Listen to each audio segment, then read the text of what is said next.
Du Guépard.net, bonsoir. Nous sommes samedi 17 mars 2018. Nous sommes ici à Aubervilliers, comme nous l'annoncions dans un communiqué, voilà, pour rendre hommage à Dr Bakary Diakité.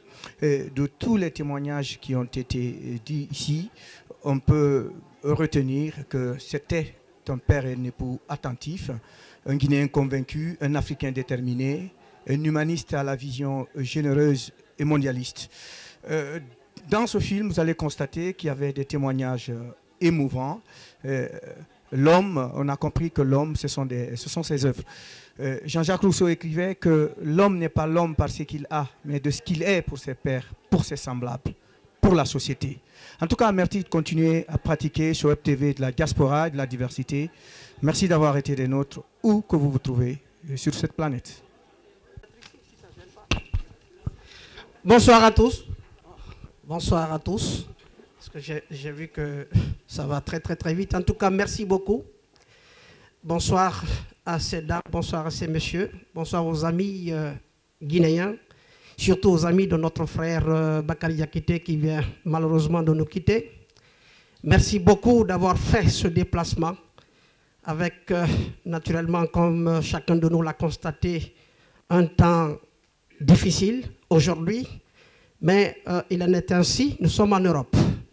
Voilà, en tout cas, merci beaucoup. Aujourd'hui, nous sommes ici pour rendre un grand hommage à un homme, à un frère, à un humaniste, à quelqu'un qui s'est battu à la fois pour sa communauté, pour nous tous ici, parce que nous l'avons connu depuis, en tout cas pour certains d'entre nous qui l'ont connu depuis longtemps.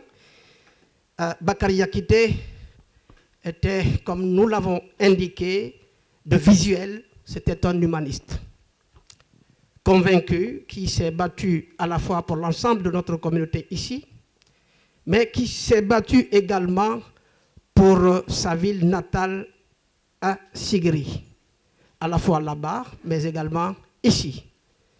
Il a un grand parcours que nous allons indiquer tout à l'heure, donc nous avons un programme un peu riche malgré le temps. Nous avons naturellement pris un peu de retard. Bon, ça vous le savez, je pense que chacun de nous le comprend. Avec naturellement ce temps difficile aujourd'hui. Il neige dehors, il fait froid aussi. Mais en tout cas, nous vous disons merci. La famille me demande de vous dire merci pour l'intérêt que vous portez à votre ami, à notre frère, à notre compatriote Bakary Diakité, qui est parti il y a de cela bientôt 3 mois. Ça va très vite, vous le savez, ça va très vite. Donc, au programme, nous allons passer la parole tout à l'heure à Madame Bakary Diakité, notre amie, pour qu'elle nous dise le parcours qu'elle a eu avec son époux, malheureusement disparu aujourd'hui. Nous lui rendons encore une fois un grand hommage. Et après, nous passons la parole à un des enfants, puisque les enfants sont ici. Suleiman prendra la parole tout à l'heure pour faire un petit laïus d'autobiographie de notre frère, en présentant naturellement tous ses frères qui sont autour de la table. Les frères sont là, les 3 sont là. Et nous avons souhaité que le grand frère aussi, notre aîné, le président de Badenya, de Sigri, donc le frère Kabinet Keïta, qui est aussi un ami à notre frère disparu malheureusement, d'être autour de cette table pour que nous puissions le connaître, en tout cas pour certains d'entre vous qui ne le connaissent pas. Ensuite, nous parlerons du parcours associatif de notre frère Bakary. Parcours associatif.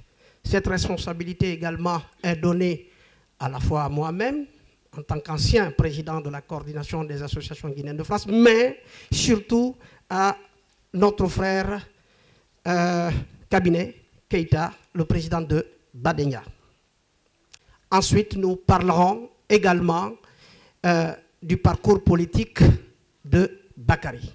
Le parcours associatif sera présenté par ses amis, ses compagnons associatifs, par le secrétaire général de la mission itinérante médicale de Guinée, M. Fodé Soumakaba, qui est ici. Il prendra la parole naturellement parce qu'ils ont eu un grand parcours ensemble. Et il y a d'autres témoignages qui sont prévus au programme. M. Omar Dieng prendra également, il est dans la salle, c'est également un des compagnons. Je pense que c'est tout à fait normal que chacun de nous puisse en tout cas s'exprimer, même si c'est succinct, puisqu'on a quand même pris un peu de retard sur le programme. Mais en tout cas, une fois de plus, merci du déplacement que vous avez eu à faire. Voilà, je vais maintenant passer la parole à Madame Yakité pour qu'elle puisse nous faire état des relations qui l'a unie à notre frère pendant plus de 40 ans. Voilà, je vous remercie. Merci Campbell. Chers amis, familles et invités, nous sommes réunis aujourd'hui pour rendre hommage à quelqu'un qui nous était cher, un homme généreux, jovial, courageux, plein de compassion pour autrui et d'abnégation. Cet homme, c'était le docteur Bakary Diakité. Je l'ai connu en 1971, quand fraîchement bachelière, j'ai débarqué à Abidjan avec une bourse de la République fédérale allemande pour poursuivre mes études universitaires. Il était à Abidjan depuis le 1er novembre 1969, après 2 mois d'aventure et un périple dangereux de Sigiri à Abidjan en passant par Bamako. Il avait pris conscience, depuis l'obtention de son bac en Guinée, que l'enseignement était à la dérive, comme beaucoup d'autres domaines d'ailleurs. Il a toujours voulu faire médecine, mais il n'y avait pas de faculté de médecine. Il s'est inscrit en agronomie parce que fils et petit-fils d'agriculteurs, il a toujours aimé travailler à la terre avec son père et son grand-père, qui ne voulaient d'ailleurs pas qu'il aille à l'école, car il était son bras droit et son meilleur agriculteur. Son parcours est digne d'un roman. Né de parents Peul du Wassoulou, son grand-père, Nantene Mamadi Diakité, a quitté sa région pour fuir les guerres de Samori, empereur du Wassoulou. Avec ses sœurs, il atterrit à Kanamba, un village à une vingtaine de kilomètres de Sigiri, et il y épousa une autre Peul du Wassoulou, Dieneba Sidibé, sa grand-mère paternelle. Son grand-père eut beaucoup de femmes et d'enfants, mais le plus brave et le plus travailleur fut le père de Bakary Diakité, Issa Morike Diakité, que j'ai eu la chance de connaître. Son papa est retourné dans le Wassoulou pour y épouser sa maman, Arikodo Sira Diakité, du même clan, et la ramena à Sigiri. Il a fait partie des premiers bébés nés dans la maternité nouvellement construite de Sigiri en 1945, car avant, il n'y avait que des matrones. L'hôpital de Sigiri était dirigé par le docteur Paul de Chambenois, médecin militaire métis. Sa femme, Marie, était la sage-femme. Elle devint la confidente et l'amie du papa de Bakary Diakité, qui décida de lui confier son fils, car il voulait faire de lui un intellectuel, contre d'ailleurs l'avis du reste de la famille. Il vécut presque 10 ans avec cette famille jusqu'à leur départ de la Guinée pour la Côte d'Ivoire, où nous avons eu d'ailleurs la chance de les rencontrer. Dans cette famille, il a baigné dans une atmosphère de générosité, de convivialité, car tout le monde s'y retrouvait, le vétérinaire, le commandant de cercle, le juge et les fonctionnaires de Sigiri. Il a appris à parler le français très tôt dans cette famille de Champenois, au point de devenir un écrivain public gratuit pour les Sigirinkas. Mais revenons à nous. Dès que nous avons été présentés par les Sénégalais qui m'ont précédé à Abidjan, nous nous sommes tout de suite reconnus à travers nos valeurs communes, notre attachement à la famille et au terroir, notre besoin de justice et notre refus de l'inégalité. À cette époque, nous baignons dans une atmosphère très africaniste, avec des étudiants originaires de presque toute l'Afrique.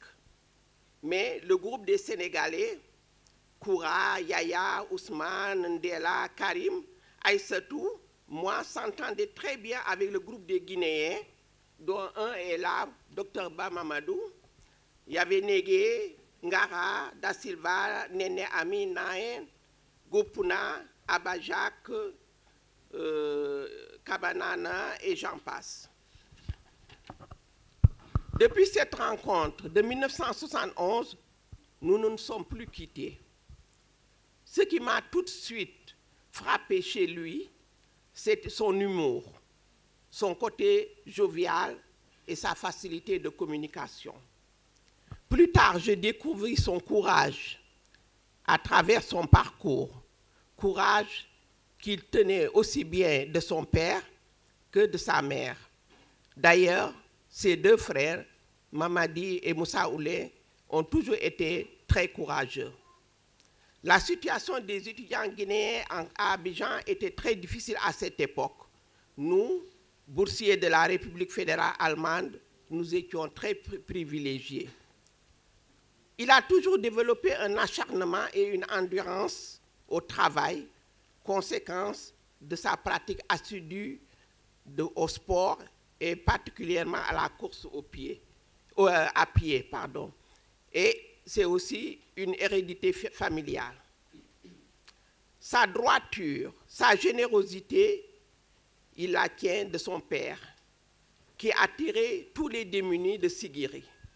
Il soignait les gens, mais ne leur demandait jamais d'argent. Lui, Aboubakar Sadir, Aboubakar le véridique, il aimait beaucoup la vérité. Et sa phrase favorite était « Dieu s'appelle vérité ». Que de bons moments nous avons passés ensemble à rigoler de ses mésaventures, avec son humour dévastateur. Avec lui, les événements les plus dramatiques prenaient un tour loufoque. Notre vie commune en Côte d'Ivoire fut marquée par des moments de grand bonheur. Notre mariage, ma licence en 1974, notre mariage en 1975, son doctorat en 1976 avec mention très honorable et félicitations du jury. D'ailleurs, il a été le premier parmi son groupe à présenter sa thèse. La naissance de notre premier fils, son premier poste de médecin à Sassandra et mon premier poste d'enseignante. 1975, son premier séjour au Sénégal pour rencontrer mes parents, ma famille et demander ma main. Tout de suite, il a conquis tout le monde. Et ma mère le considérait comme son premier fils. Et mon père, avant de nous quitter pour toujours, lui confia la famille. Toute ma famille l'a toujours adoré à tel point que son premier homonyme vit le jour au Sénégal. Son frère Moussa Oulé, d'ailleurs, m'a rendu l'appareil en donnant mon prénom à une de ses filles. Puis vint le départ pour le Gabon à Ndiolé, où j'ai enseigné et où il était le médecin-chef. Ce séjour a été marqué par deux événements. Le sauvetage in extremis d'une femme portant une grossesse extra-utérine, qu'il a opéré alors qu'il n'était pas chirurgien. Il était avec un coopérant qui avait la peur de sa vie. Il ne voulait pas ouvrir le ventre. Mais pour mon mari, c'était une question de vie ou de mort. Donc, il a opéré cette femme qui a été sauvée. Le deuxième événement au Gabon, c'était notre visite à l'hôpital de Lambaréné, où nous avons visité l'hôpital du grand docteur Albert Schweitzer. Et il a été dans son bureau, et c'est là-bas il a pris conscience, et là je le cite. C'est avec beaucoup d'émotion que j'ai visité le bureau du grand docteur. Lors de cette visite, j'ai surtout réalisé le chemin qui restait à parcourir dans la conquête de la confiance et de l'amour de nos compatriotes africains. J'ai compris que le succès du docteur Albert Schweitzer n'était pas tant dans les soins qu'il prodiguait que dans les qualités humaines et dans l'amour qu'il avait pour ses populations. Le grand docteur était un dieu pour les populations à cause certainement de sa disponibilité. Et cette expérience professionnelle m'a beaucoup marqué. Ce qui m'a aussi marqué, c'est sa propension à toujours vouloir aider les autres. Il me disait, quand Dieu te confie quelque chose, il ne faut pas croire que c'est pour toi seul. Dans chaque famille, dans chaque clan, Dieu choisit quelqu'un, lui donne les moyens, il ne faut pas qu'il pense que c'est pour lui seul. Et il disait toujours, mieux vaut être la main qui donne que la main qui demande.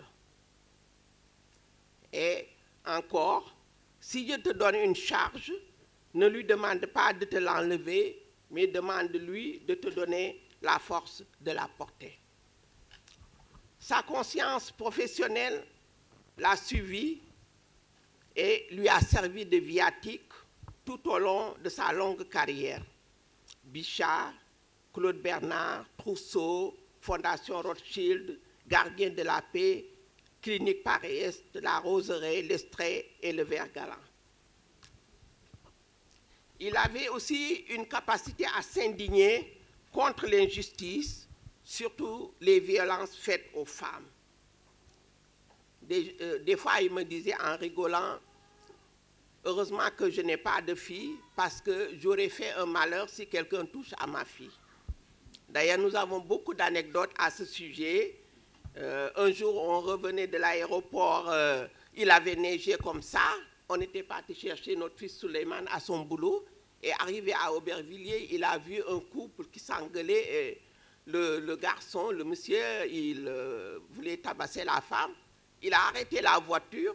Il ne s'est même pas posé la question de savoir s'il neigeait ou si l'autre était plus costaud. Il a pourchassé le monsieur. Mais c'était quelqu'un qui demandait le respect. Il tenait beaucoup au respect. Il pouvait supporter beaucoup de choses. Mais le jour où ça débordait, il était incontrôlable. Et il a toujours surpris les gens parce qu'il était toujours souriant. Et quand il revenait de réunion, il me disait, oui, voilà ce qu'on a dit, on s'est attaqué à moi. Je dis, mais pourquoi tu as laissé faire? Il me disait en malais, laisse, ça va venir. Et le jour où il ne supporte plus, la personne ne le reconnaissait. Je dis toujours de lui que pour le trouver, il faut le chercher, mais il faut le chercher longtemps.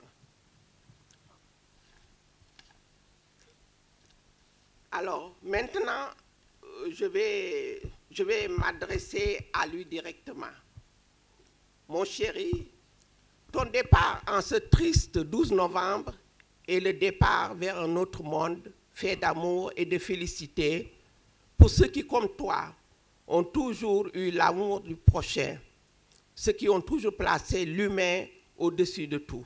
Certains l'appellent paradis. Certains disent que tu es parti pour le voyage sans retour. D'autres disent que tu nous as quittés. Mais moi, je dis que tu nous aimes trop pour ne pas être avec nous. Physiquement, tu n'es plus là. Mais ta mémoire est restée. L'œuvre de ta vie est parmi nous. Le malheur de t'avoir perdu ne me fera jamais oublier le bonheur d'avoir vécu 46 ans à tes côtés. Je rends grâce à Allah.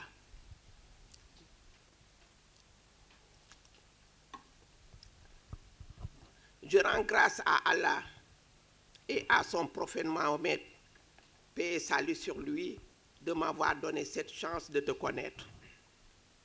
Tu as toujours aidé et aimé ton prochain, et je suis sûr que tu continueras à nous aimer et à nous protéger. Sache que la sérénité et le bonheur que tu nous as donnés nous aident à accepter ton absence physique. C'est vrai que je ne sentirai plus la pression de tes doigts, toi qui aimais tellement tenir ma main, peu importe l'endroit et les convenances. Je sais que tu veilles sur nous et nous guides. La flamme de ton amour brûlera éternellement dans nos cœurs. Le poète Birago Diop ne disait-il pas dans son poème Souffle que les morts ne sont pas morts, ils sont partout autour de nous. Ton souvenir sera éternellement présent dans nos esprits, dans nos cœurs, à tout jamais, tu garderas une très grande place. Comment lire ces mots sans que des mots d'amour et de peine ne se transforment en ruisseaux de larmes sur mon visage? Mais tu nous as toujours parlé de la mort, des fois avec humour. Tu as toujours parlé de vacuité et d'impermanence. Avec les enfants, nous avons retenu tes leçons et nous serons dignes dans le malheur. Comment parler de ton absence alors que tu es tellement vivant dans mon cœur et dans mes souvenirs? Tu étais et tu resteras toujours un modèle de vie, un battant, un être hautement spirituel, un frère, un ami, un partenaire et l'exemple à suivre. Il y a tellement de personnes qui prient pour toi. Tu as tellement fait ta moisson de bonnes actions. La dernière demeure ne peut être que le paradis, Inch'Allah. Il nous reste des milliers de souvenirs de toi pour alimenter chacun de nos jours de vie jusqu'au moment de te retrouver. Vieux rouge, comme t'appelaient les enfants. Moi, la vieille mère, comme tu m'appelais. Je continuais de faire ce que tu nous as légué, préserver ton héritage. Quand nous te rappelons de toi, certains de tes actes, certains de tes paroles, nous nous mettons toujours à rire. Dors en paix. La vie ne dure qu'un instant. Mais comme tu aimais à le dire, la vie n'est qu'un rêve, mais notre amour est éternel. Nous ne t'oublierons jamais. À toi, ma moitié, l'homme de ma vie, je penserai toujours à toi. Dors du sommeil des justes dans cette terre de Sigiri que tu as tant aimé. À nous revoir, mon Bakary Sidiki.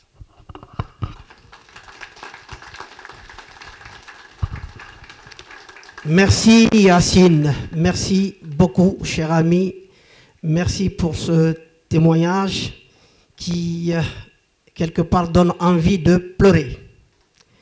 Mais en tout cas, je pense que c'est un témoignage qui va rester dans les annales. Merci beaucoup pour ce témoignage pour votre ami, comme vous l'avez si bien indiqué, pour votre époux, aussi pour votre moitié. C'est une très très bonne chose. Nous en sommes très satisfaits, très contents en tout cas de ce témoignage.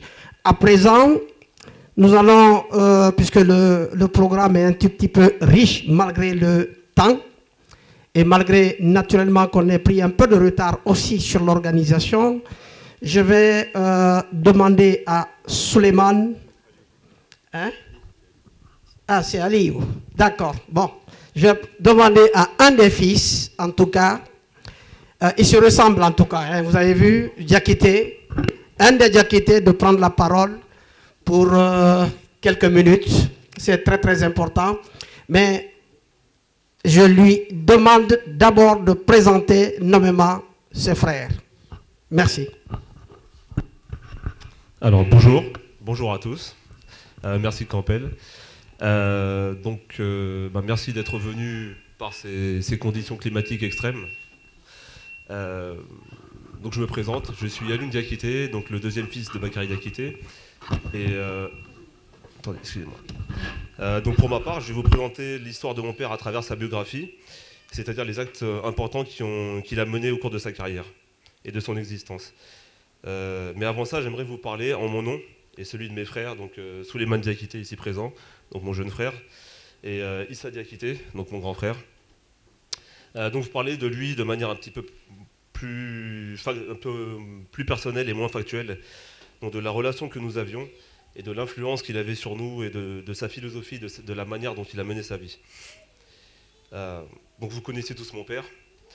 Il était médecin anesthésiste, c'était un acteur politique, un responsable associatif aux multiples casquettes. Et pour ceux qui l'ont côtoyé de près, vous connaissez tous une grande partie des facettes de sa personnalité. Mais à l'évidence, il y avait deux traits de caractère qui ressortaient particulièrement du lot. Le premier, c'était sa bonne humeur, c'était sa joie de vivre. Il avait une bonne humeur qui était quasiment constante. À titre personnel, je n'ai pas le souvenir d'une seule journée où je ne l'ai pas vu soit rire, sourire, ou avoir un petit geste de taquinerie à l'égard d'une personne. Le rire, pour lui, c'était la manière qu'il avait de créer un lien avec les gens. Parallèlement à ça, il avait un autre trait de caractère, qui était certes moins fréquent, mais tout aussi marqué, c'était sa capacité, comme ma mère vous l'a dit, à se mettre en colère. Ces colères, qui étaient certes un phénomène rare, mais c'était vraiment quelque chose de remarquable. Et d'ailleurs, nombreuses sont les personnes, parmi vous ou d'autres, qui m'ont dit, après son décès, avec qui j'ai parlé, qui m'ont dit ne pas avoir remarqué, ne l'avoir jamais vu se mettre en colère. Mais ces colères étaient rarement injustifiées. Nous, ses enfants, sa famille, nous avons été témoins à de nombreuses reprises de ces colères, notamment une fois où, je me souviens, lors d'un voyage en Afrique, c'était donc à l'aéroport de Conakry, lors d'un voyage Conakry-Dakar, nous avons été confrontés à un douanier un petit peu zélé qui a commencé à fouiller nos affaires dans le but de lui soutirer un petit peu d'argent, chose qu'il a supporté quelques minutes, ou plutôt même quelques secondes, jusqu'au moment où il a littéralement explosé. Et en fait, il y a deux choses, comme ma mère vous l'a dit, il y a deux choses qu'il ne supportait pas. C'était le manque de respect et l'injustice. Et lorsqu'il était témoin d'une de ces deux choses, que ce soit pour lui ou pour les autres, il est obligé de s'interposer et d'agir. Le point commun de ces deux traits de caractère dont j'ai parlé précédemment, donc que ce soit sa capacité à se mettre en colère ou sa bonne humeur, c'était sa passion. C'était quelqu'un d'extrêmement passionné. Il était passionné par le sport, comme ma mère vous l'a dit, il a couru à peu près plus d'une trentaine de marathons sur 4 décennies. Il était passionné par la politique, il était passionné par son pays, évidemment, qu'il aimait plus que tout, de manière passionnée et viscérale. Il aimait la philosophie. Et lorsqu'il aimait quelque chose, il s'y investissait de manière sans concession et sans aucune retenue. Juste avant, je vous ai parlé de son amour de la philosophie. Et pour lui, en fait, la philosophie, c'était pas quelque chose d'abstrait, c'était vraiment quelque chose qu'il devait appliquer à sa vie de tous les jours. C'était quelque chose qui était en filigrane de son quotidien. Et c'est ce qui régissait son rapport à la vie et à la mort. Une petite anecdote, récemment, j'ai vu un film au cinéma. Donc c'est une super production américaine que peut-être les plus jeunes d'entre vous ont vu. Et dedans, une phrase qui m'a particulièrement marqué et interpellé. En fait, il s'agissait d'un père qui s'adressait à son fils dans les termes suivants. En fait, il dit à son fils, un père qui n'a pas préparé ses enfants à sa propre mort est un père qui a failli. Et comme vous pouvez imaginer, c'est une phrase qui m'a ému, chamboulé, mais qui m'a également rempli d'un sentiment de plénitude. En fait, c'était un petit peu comme si toutes les pièces d'un puzzle s'imbriquaient et se mettaient en place. C'est un peu comme si, en une phrase, j'avais compris toute l'essence et toute la portée philosophique de l'enseignement de mon père.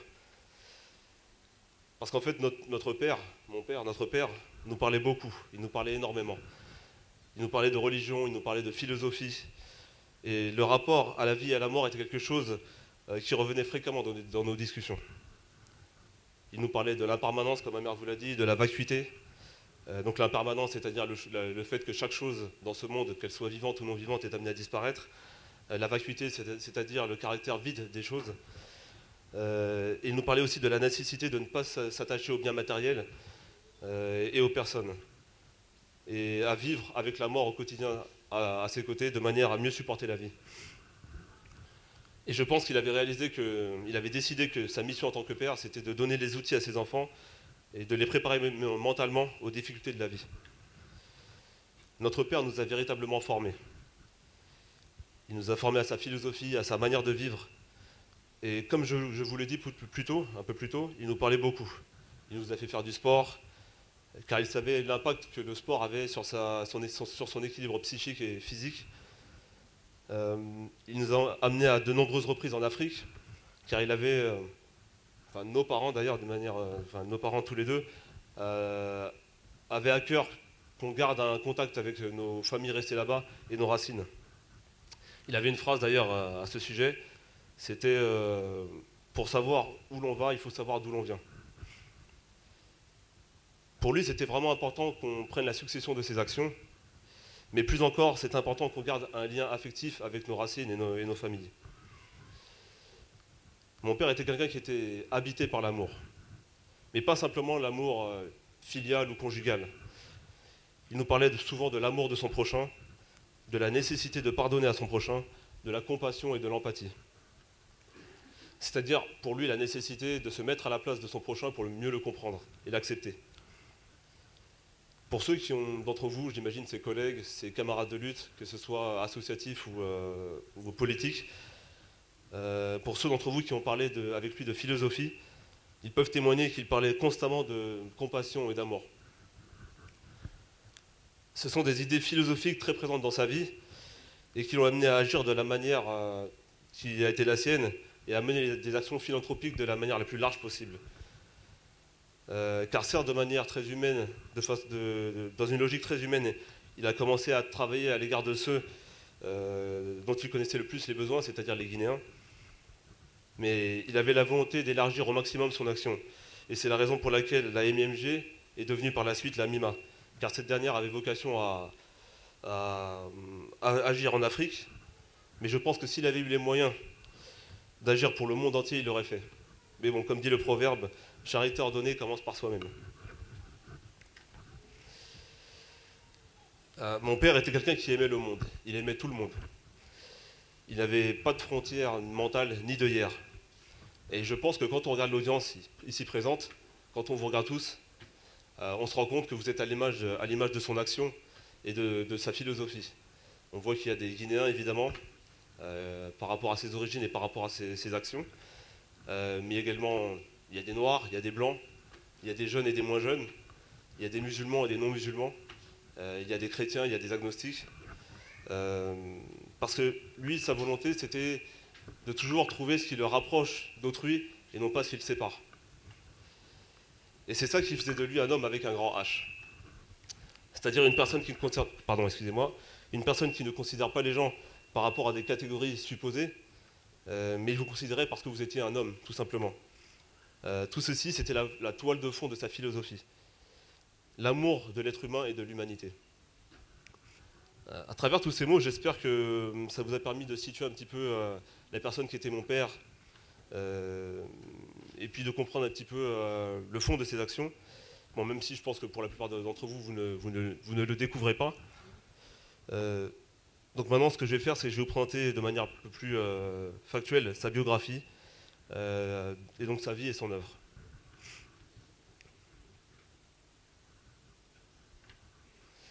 Alors, le docteur Bakary Diakité est né le 15 décembre 1945 à Sigri, en Guinée. Comme il le disait lui-même, il a eu la chance de bénéficier d'une enfance extrêmement heureuse dans les plaines verdoyantes de la vallée fertile du Niger. Son cursus scolaire débuta à l'école primaire de Sigri en 1953. De 1960 à 1966, il suivit le cours de ses études secondaires en passant par le cours normal de Cancan, Macenta, au lycée de Kindia et enfin au lycée classique de Donka. Pendant ces 6 années, il était logé à l'internat avec d'autres jeunes de son âge, issus de toutes les ethnies et toutes les régions de la Guinée. Donc des Peuls, des Soussous, des Forestiers et des Malinqués. À l'époque, il n'existait aucun problème de ségrégation dans la conscience de ces adolescents. À partir de 1966, à son arrivée à l'Institut Polytechnique de Conakry, il a commencé à souffrir des effets pervers de la dictature de la Première République. Les événements de 1968 au Mali, ainsi que les mesures prises en conséquence par Sékou Touré à l'égard de son état-major, l'ont éclairé sur la nature répressive et dictatoriale du régime. À l'époque, les grèves étudiantes étaient plus que fréquentes, compte tenu des conditions de vie à l'internat qui devenaient de plus en plus insupportables. À cette occasion, Bakary Diakité a été arrêté et a passé 9 jours au camp Samori Touré, enfermé dans un cachot. C'est suite à cette mésaventure qu'il a décidé de chercher une formation universitaire sous des cieux plus sereins. C'est ainsi qu'il est parti de Guinée en septembre 1969, à l'université d'Abidjan, pour suivre ses études de médecine jusqu'en 1976. C'est aussi à Abidjan qu'il rencontra Yacine Diop, qui deviendra plus tard son épouse et mère de ses 3 enfants. Après avoir exercé la médecine en Côte d'Ivoire et au Gabon, il émigra à Paris en 1977 pour se spécialiser en anesthésie-réanimation. Il resta durant 10 ans à l'assistance publique au CHU de Bichat Claude Bernard en tant qu'anesthésiste réanimateur. Peu après son arrivée en France, il adhéra à l'association CEDE, association de ressortissants de la ville de Cancan, pour une durée de 3 ans. Après le décès du président guinéen en exercice, Sékou Touré, survenu au printemps 1984, Bakary Diakité décida de retourner en Guinée pour la première fois depuis son exil politique en 1969. C'est à cette occasion qu'il prit conscience de l'état de dénuement dans lequel se trouvait sa famille, ce qui accrut son envie de venir en aide aux siens. Peu après son retour, vers 1985, il prit part à la création de l'association Badenia, ce qui signifie fraternité en malinké, avec des ressortissants de Syrie, sa ville natale, dont vous parlera un peu plus tard mon oncle Kabinet Keïta. À partir de 1987, il s'installa comme médecin libéral, car il avait compris que c'était pour lui le meilleur moyen de venir en aide à sa famille et rester au pays. 1991 fut le début de son engagement politique. Cette année-là, il s'engagea au sein de l'Union des forces démocratiques, dont l'acronyme est UFD, dont il fut le vice-président. Ce fut le début d'une longue carrière politique, durant laquelle il prit part au développement des forces vives, ainsi que du PDN, dont il fut le secrétaire fédéral. L'amour pour son pays, allié au constat qui fut le sien lors de ses différents voyages en Guinée, l'ont amené à mettre ses compétences et son expertise professionnelle au service de son engagement associatif. Ainsi est née la MIMG, Mission itinérante médicale de Guinée, dont vous parlera un peu plus tard monsieur Fodé Kabassouma, dans l'audience. Association qui vit le jour en 1994. Donc cette association perdura pendant 11 ans jusqu'en 2005. En effet, les nombreux voyages que Bakary Diakité effectua dans divers pays d'Afrique l'amenèrent à constater que la souffrance et les besoins étaient souvent les mêmes. C'est la raison pour laquelle la MIMG se transforma en MIMA, Mission itinérante médicale d'Afrique, dont vous parlera non, et Momar aussi, je vois pas. Donc il est parti. Donc par la volonté de la part de Bakary Diakité de mettre en place une structure non partisane qui aurait pour vocation d'allier les forces politiques d'union nationale de Guinée ainsi que de la société civile, dans un but de changement et de sursaut économique, est née hors Guinée, association loi 1901 se voulant apolitique et neutre et ultime engagement pour le pays qu'il aimait la Guinée. Donc voilà pour ce qui est de sa biographie. Donc c'est un petit peu difficile de trouver une conclusion, mais voilà, j'avais quelques mots à dire, donc non seulement par rapport à ce que j'ai dit précédemment, mais par rapport à d'autres choses qui me sont venues en tête. Il y a une phrase qui dit souvent, pour avoir un grand homme, il faut souvent une grande dame derrière.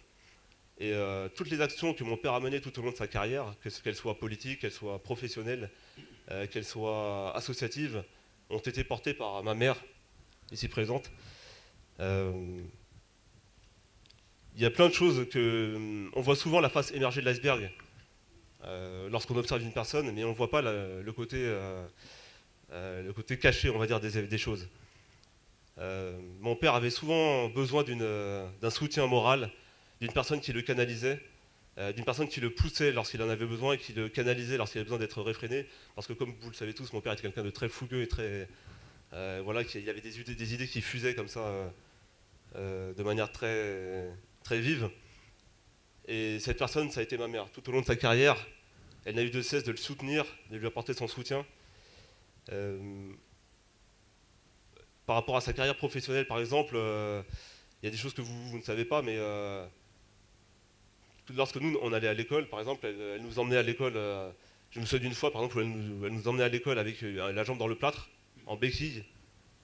Donc mon père n'avait pas grand-chose à penser d'autre que aller faire sa carrière à l'extérieur, se battre pour ramener de l'argent et pour subvenir à notre besoin, alors que notre mère, c'était le pilier de la famille, l'autre pilier de la famille. Et même au niveau de ses actions, elle a été une source d'inspiration pour lui. Elle lui a insufflé beaucoup d'idées. Elle a été vraiment au cœur de ses actions. C'est elle qui l'a aussi motivé à s'investir en Guinée, prioritairement. Donc rien que pour ça, j'aimerais vous demander très humblement de l'applaudir. Voilà.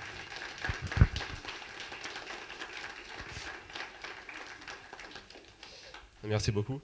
Et je voudrais lui dire à titre personnel, et je pense au nom de mes frères, et je pense que voilà, on parlera d'une même voix, en lui disant qu'on l'aime, qu'on la respecte, et qu'on est très fiers d'avoir eu des parents comme vous. Voilà.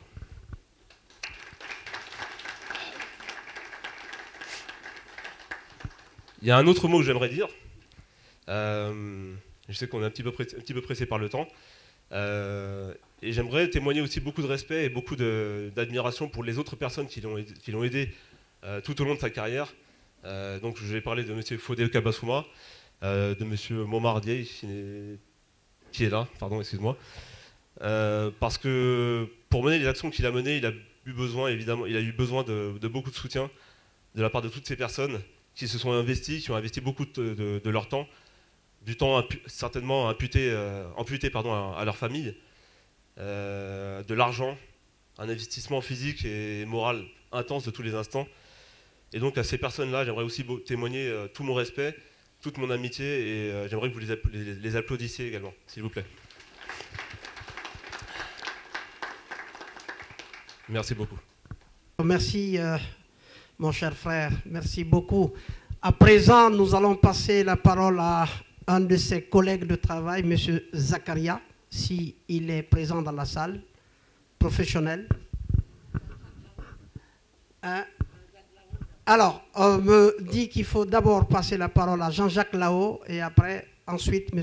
Zakaria. M. Jean-Jacques Lao, c'est un ami de Bakary Diakité et un compatriote convaincu pour l'ensemble de notre communauté. Voilà. Merci. Moi, personnellement, j'ai connu Bakary, c'était en 1959. Sa promotion est venue nous trouver au cours normal de Massanta.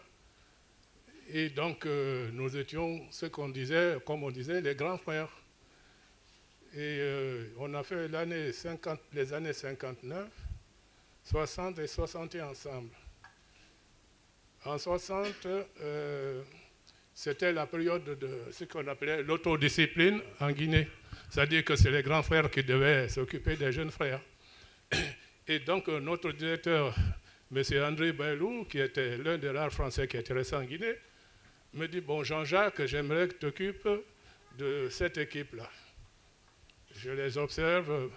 Je connaissais Bakary, je connaissais son caractère. J'ai dit, mais un gars comme Bakary, moi, c'est plus canaille que lui. Oui, parce qu'il était d'un comportement exemplaire. Ils étaient deux comme ça que j'admirais d'ailleurs. Il y avait lui et il y avait Lamine Sidimé, qui a été Premier ministre de Comté après Sidi Touré. C'est des gens qui avaient un comportement irréprochable. Ok, j'ai accepté. Je me suis dit que si le directeur m'a désigné, c'est pour me responsabiliser moi-même. Parce que tel que je me connaissais, ma foi. Et donc, on a fait 60, 61. Fin 61, le ministère de l'Éducation nationale a décidé de les prendre, eux les jeunes, et de les envoyer, de les répartir entre 2 centres scolaires, le lycée de l'Abbé et le lycée de Donka. Donc c'est comme ça que la promotion de Bakary est partie. Et depuis, on s'était perdu de vue. Bon, moi, entre-temps, je suis sorti, comme ça commençait à chauffer, quelqu'un l'a dit, comme plusieurs fois lui aussi, il a connu quelques problèmes là-bas avec le régime là. C'est d'ailleurs ce qui nous avait fait sortir pour la plupart.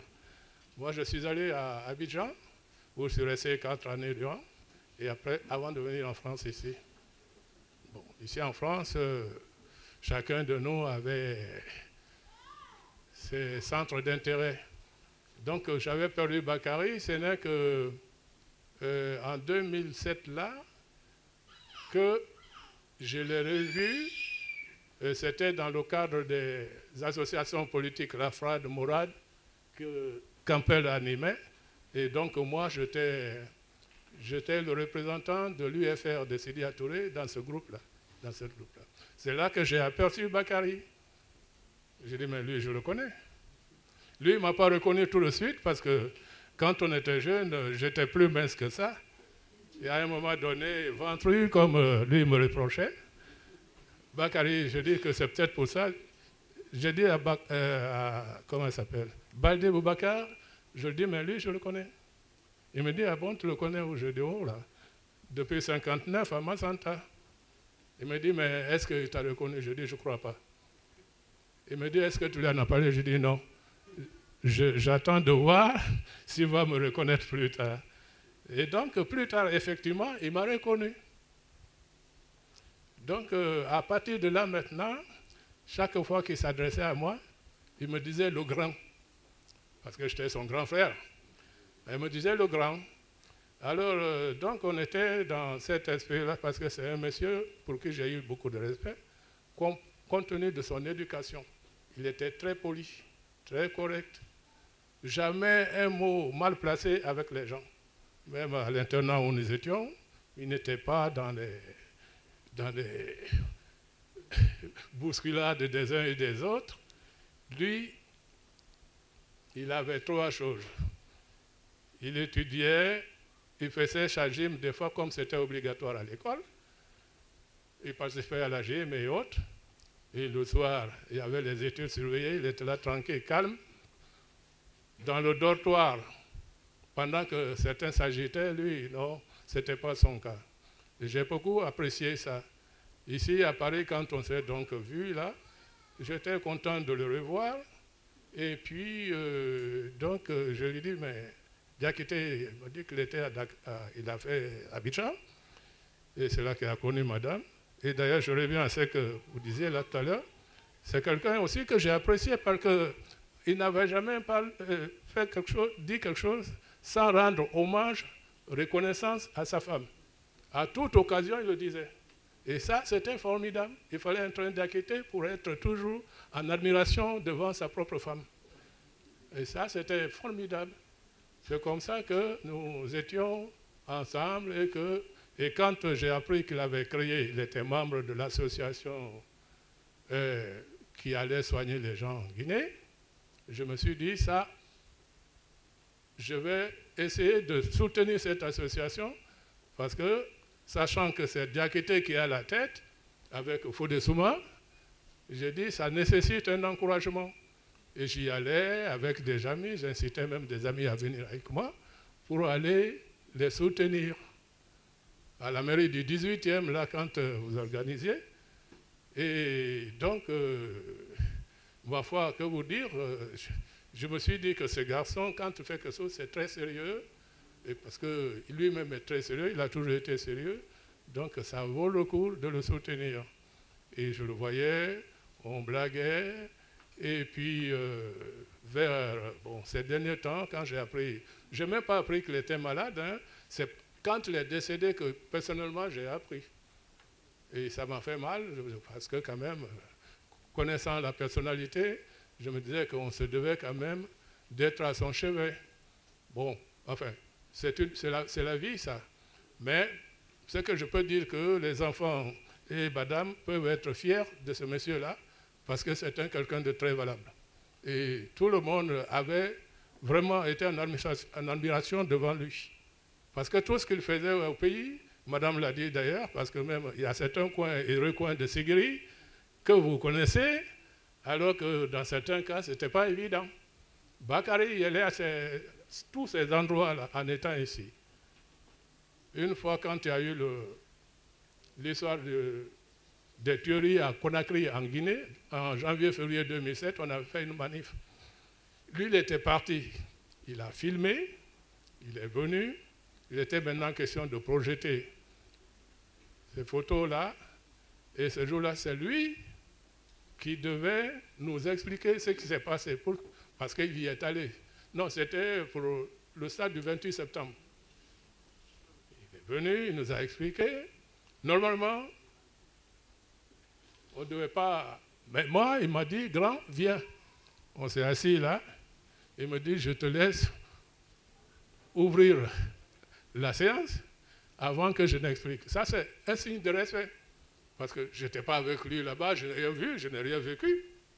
Bon, il m'a quand même désigné. C'est pour ça que je me suis dit que ce monsieur, sincèrement, si c'était à refaire, c'est un frère. C'est un monsieur, c'est quelqu'un, comme vous l'avez dit, qui s'est toujours mis à la disposition des autres. Parce que faire ce qu'il a fait, ce n'était pas forcément à Ségri qu'il faisait ça. Il a fait aussi à Leloum, au Fouta, avec son ami là. Voilà ce que je voulais dire de ce monsieur. Et je vous dis que sincèrement, je lui dis bravo. Et aussi bravo à madame, puisqu'il a toujours dit que c'est grâce à madame qu'il est devenu ce qu'il était. Et c'est formidable. Voilà ce que je voulais dire. Merci. Merci Jean-Jacques. Jean-Jacques est quelqu'un de très connu dans notre communauté parce qu'il a beaucoup participé à la fois aux activités associatives, mais également aux activités politiques de notre communauté. Donc je vais passer la parole maintenant à un de ses promotionnaires, aussi, un de ses collègues de travail surtout, M. Zakia. C'est Madame Zakia. Voilà, s'il vous plaît, madame. Nous attendons votre témoignage.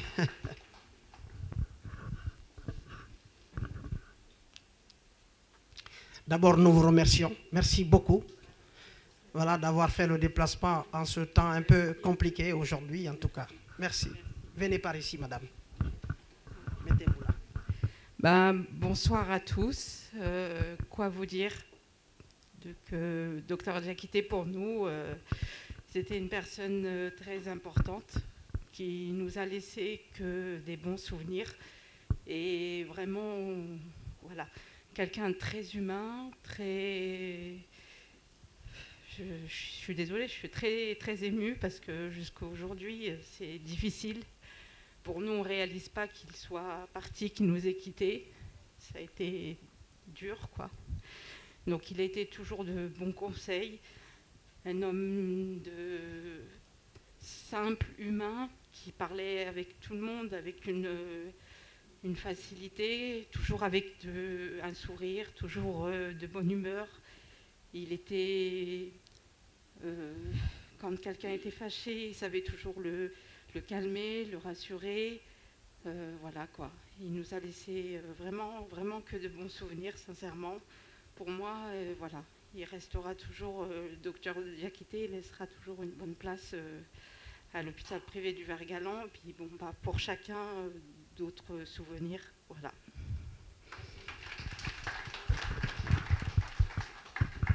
Merci madame, merci beaucoup en tout cas pour ce témoignage. Merci en tout cas également de votre présence dans cette salle. Il y a le parcours associatif dont nous allons faire état tout à l'heure. Et nous avons sollicité notre grand frère, M. Kabinet Keïta, qui est également président de Badenia, de nous parler un peu de ce parcours professionnel, associatif plutôt, de notre frère.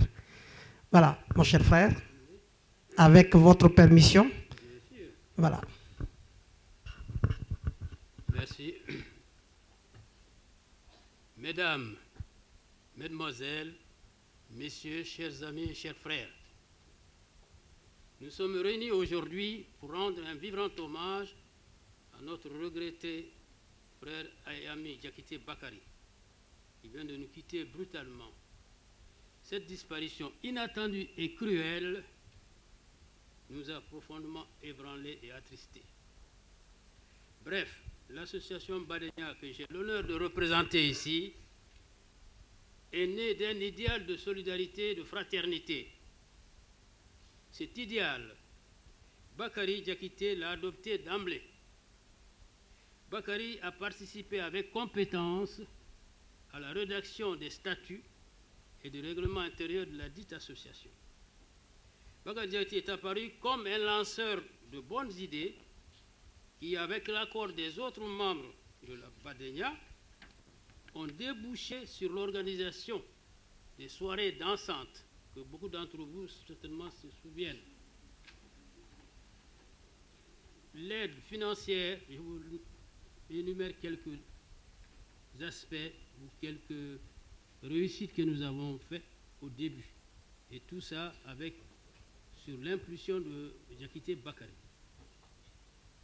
Donc, l'aide financière à Djeli-Bakro, c'était un gros village qui est à 50 km de Sigiri, qui a connu un incendie en 1987.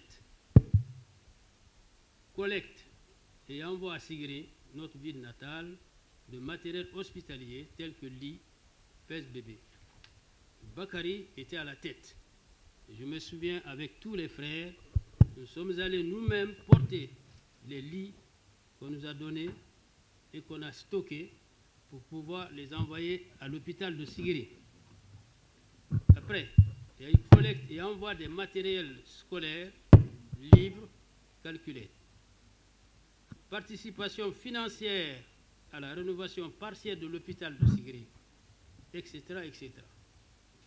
À la demande de Bakary, soutenue par Yacine, son épouse, la première assemblée générale a été tenue dans leur appartement d'Aubervilliers. Ah oui, excusez-moi, je n'ai pas l'habitude de parler avec le micro. Bon, alors je m'excuse, j'ai toujours des difficultés à parler en même temps que le micro. Hein. Ça ne date pas d'aujourd'hui. Alors, c'est pour ça que j'essaie de parler un peu plus fort pour que... Bon, alors, donc voilà. Plusieurs sœurs de Sigiri, vivant en France, ont assisté avec enthousiasme à cette première rencontre. Bakary Diakité a été élu à l'unanimité premier secrétaire général de Badenia. Bakary Diakité, avec l'accord des membres du conseil d'administration, n'a pas manqué de rappeler les objectifs que l'association s'est fixés lors de sa création en novembre 1986, à savoir 2 points. Entretenir et renforcer les liens de solidarité entre les ressortissants de Sigiri et de sa région. Deuxième volet, mieux faire connaître notre région d'origine et contribuer à son développement. Bakary Diakité aimait son pays, la Guinée, mais surtout Sigiri, sa ville natale. Il tenait à travers l'association Badenia à apporter sa contribution à son développement tant sur le plan économique que social. Je dois avouer que Bakary Diakité m'a inspiré une grande confiance lors de notre premier contact. Cette confiance entre nous n'a jamais été démentie. Bakary Diakité m'a toujours parlé avec respect et considération. Bakary Diakité s'est montré discret, généreux, souriant et disponible pour mener toute action sociale et humanitaire. Il n'avait pas la grosse tête, comme d'autres, dans ses rapports avec les frères de Sigiri, et pourtant il pouvait. Il aimait entretenir et renforcer les liens de solidarité entre ses frères ressortissants de Sigiri. Il aimait dire la vérité, quel qu'en soit le prix. Et ça, cet aspect de Bakary m'a tout de suite séduit. Et je crois que les liens entre lui et moi, rien n'a été fait, malgré quelques choses. Mais Bakary restait toujours mon frère et qui est toujours de l'admiration pour moi et réciproquement. Bakary, tu as été un secrétaire général dévoué et infatigable. Ton dévouement et tes qualités morales forcent le respect et l'admiration. Sache que l'association Badenya ne t'oubliera jamais. Nous te gardons dans nos cœurs. C'est avec un serment de cœur que je viens de retracer brièvement quelques aspects de ta riche personnalité. Là où tu es en ce moment, je suis sûr que tu nous regardes dans un climat de paix et de sérénité. Nous prions Dieu, clément et miséricordieux, qui t'accorde son pardon et que ton âme repose en paix au lieu saint du paradis. Amen. Quant à Yacine et les enfants Diakité, je voudrais, au nom de tous les membres de Badenya et à mon nom personnel, leur exprimer toute notre compassion, toute notre sympathie et toute notre amitié fraternelle. Qu'ils sachent que nous prenons très sincèrement une grande part à leur chagrin et à leur douleur. Qu'ils sachent que nous n'oublierons jamais Bakary Diakité, notre regretté frère. Grande paix à son âme. Amen. Voilà, c'est très bref.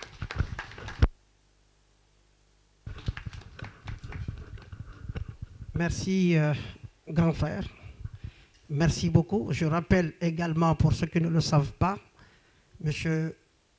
Kabinet Keïta, d'abord président de Badenya, il l'a dit, mais il est également avec notre frère Amadou Kaba, ici présent dans la salle, responsable de l'ensemble de notre communauté, également parce qu'ils y participent beaucoup aux activités communautaires, mais ils sont membres du conseil consultatif de la communauté, donc les sages de l'ensemble de la Haute-Guinée que nous avons installé en 2007.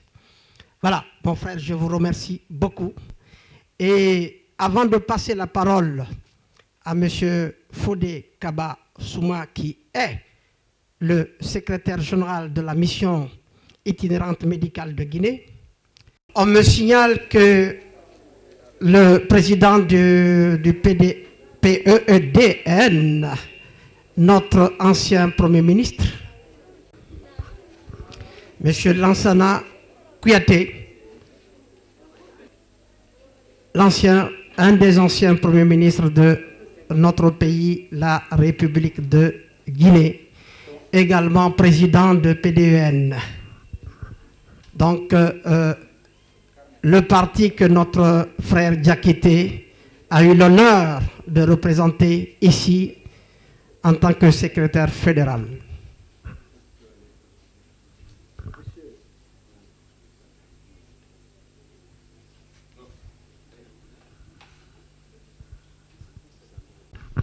Merci beaucoup. Merci à Monsieur le Premier ministre d'avoir fait le déplacement, malgré le temps que nous avons aujourd'hui en Europe, notamment sur la France. Donc nous allons poursuivre le programme et après je passerai la parole à M. Fodé Souma Kaba, qui est le secrétaire général de la mission itinérante médicale de Guinée. Fodé Souma Kaba est un des compagnons de notre frère malheureusement disparu, Diakité.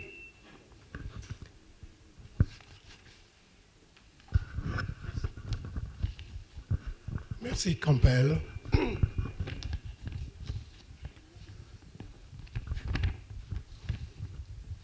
Vous m'excuserez peut-être que je ne saurais pas parler en lisant et en tenant aussi le micro.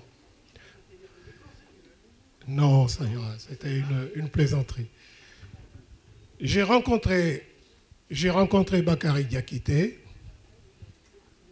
dans les années 1991-1992, années au cours desquelles nous avions commencé à débattre des questions politiques de notre pays sous l'œil vigilant, attentif du professeur Alpha Ibrahim Sow, paix à son âme. Nous étions nombreux autour du professeur Alpha Ibrahim Sow. Aboulaye Diallo, Issa Koulibaly, paix à son âme, Colonel Diallo, paix à son âme, et bien d'autres encore, dont certains sont présents dans cette salle. Ces réunions ont abouti à la création de l'UFD, et Bakary fut l'un des membres fondateurs actifs, président de l'UFD France. Bakary a toujours été fidèle aux idéaux de l'UFD, surtout à ceux que nous a légués le professeur Alpha Ibrahim Sow. Ces idéaux ont été consignés dans le projet de société de l'UFD, idéaux qu'il ne cessera de réaffirmer à travers ses écrits. En témoigne son dernier message publié sur leguépard.net.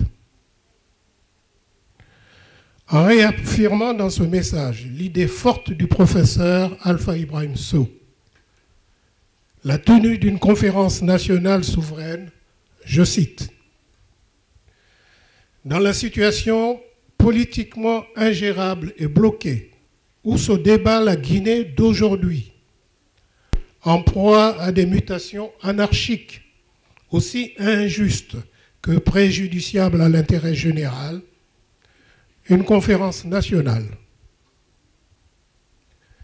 vérité, justice, réconciliation, s'impose comme procédure incontournable d'instauration d'une véritable démocratie. » Fin de citation. Bakary montra dans ce message, encore une fois, sa fidélité au professeur Ibrahim Sow. Il fut donc, en politique, un homme de conviction, combattant l'injustice, l'ethnocentrisme, agissant pour que le passé nous rassemble, pour conduire un avenir partagé qui nous ressemble. Mais on ne peut pas parler de Bakary sans évoquer son altruisme, sa compassion pour les plus démunis.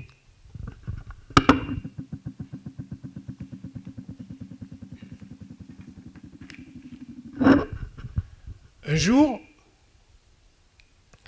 après nos débats enflammés autour du professeur Ibrahim Sow, il m'a dit, « Souma, les idées que nous avons développées dans le programme de société de l'UFD sont justes, mais elles seraient encore plus crédibles si nous menions aussi des actions concrètes sur le terrain. » Il me proposa alors de le rejoindre dans l'association Mission itinérante médicale de Guinée, dont il était fondateur avec son épouse Yacine. J'en assumais alors la fonction de secrétaire général. Notre collaboration dans cette association a duré plusieurs années. Années au cours desquelles nous organisions ici en France des rencontres débats sur les problématiques de santé dans notre pays, des soirées dîners, des soirées récréatives, afin de récolter des fonds nécessaires à l'achat d'équipements de blocs opératoires et d'instruments chirurgicaux que nous utilisions au cours des missions humanitaires médicales en direction de la Guinée. Qu'il me soit permis ici de remercier les médecins, infirmiers français et tunisiens qui nous ont accompagnés dans ces missions. Qu'il me soit permis aussi de te remercier, Yacine. d'origine sénégalaise, l'épouse de Bakary, ressortissant de la Guinée, pays qui est devenu, par amour, ta seconde patrie. Tes participations aux différentes missions, ton engagement à nos côtés dans l'organisation d'événements culturels et récréatifs ont fait de la MIMG une association connue et respectée de tous les Guinéens. Ces missions ont eu lieu d'abord à Siguiri, la ville natale de Bakary, puis durant plusieurs années à l'Elouma, au Fouta Djallon. L'Elouma ne fut pas choisi au hasard. C'était à la demande de nos compatriotes Abdoulaye Diallo Diuntou et son frère Korka. Nous n'avions pas hésité un seul instant à organiser des missions humanitaires médicales à l'Elouma.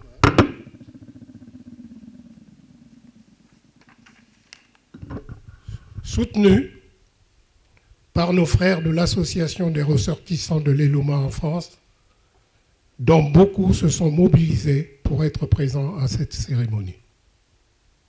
Pour ma part, je dois affirmer ici qu'à un moment de ma vie où je perdais tout espoir de retour, d'intérêt pour mon pays, Bakary m'a offert l'opportunité de ne pas abandonner, de participer à ces missions humanitaires, de découvrir la Guinée profonde, hospitalière et fraternelle.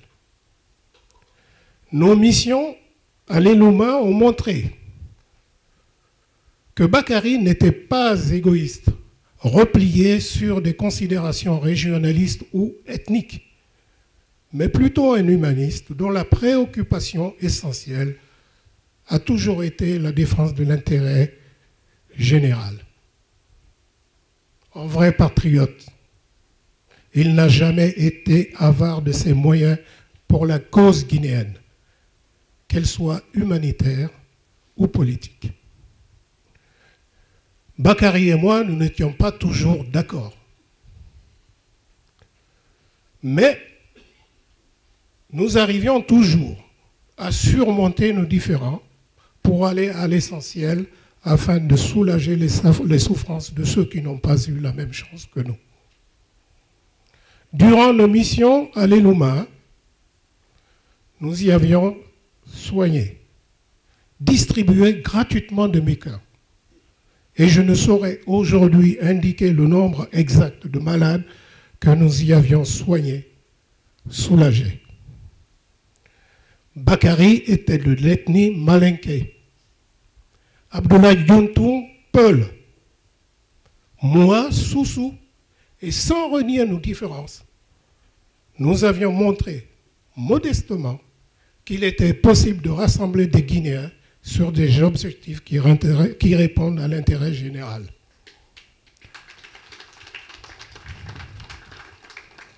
Yacine, je le répète, tes enfants l'ont dit.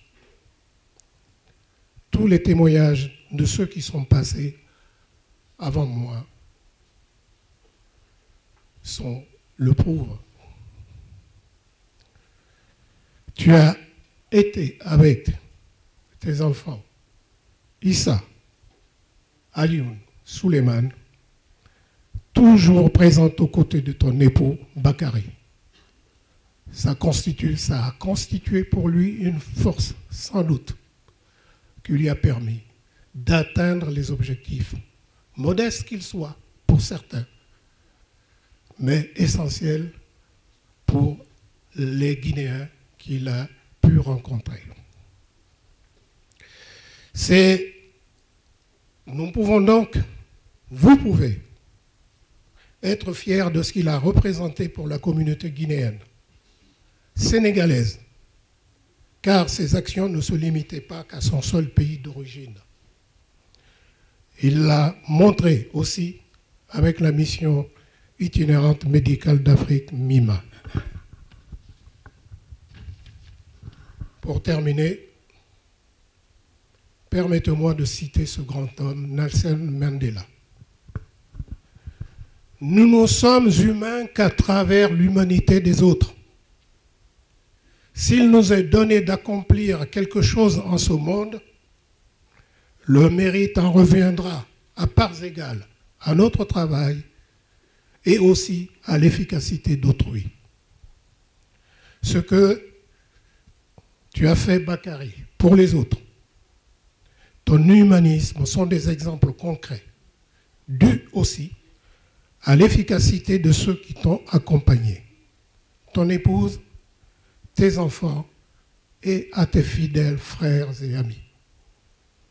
Je formule donc le vœu qu'une solidarité plus agissante se mobilise entre Africains, plus particulièrement entre Guinéens, pour favoriser la promotion de la paix, du développement, de la solidarité et des droits de l'homme dont Bakary fut un fervent défenseur.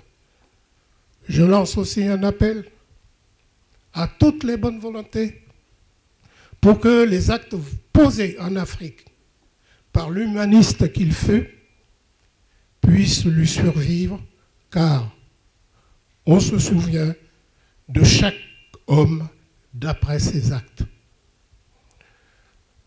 Merci à toi, mon cher frère et ami Bakary. Le bout de chemin que nous avons parcouru ensemble restera à jamais gravé dans mon cœur.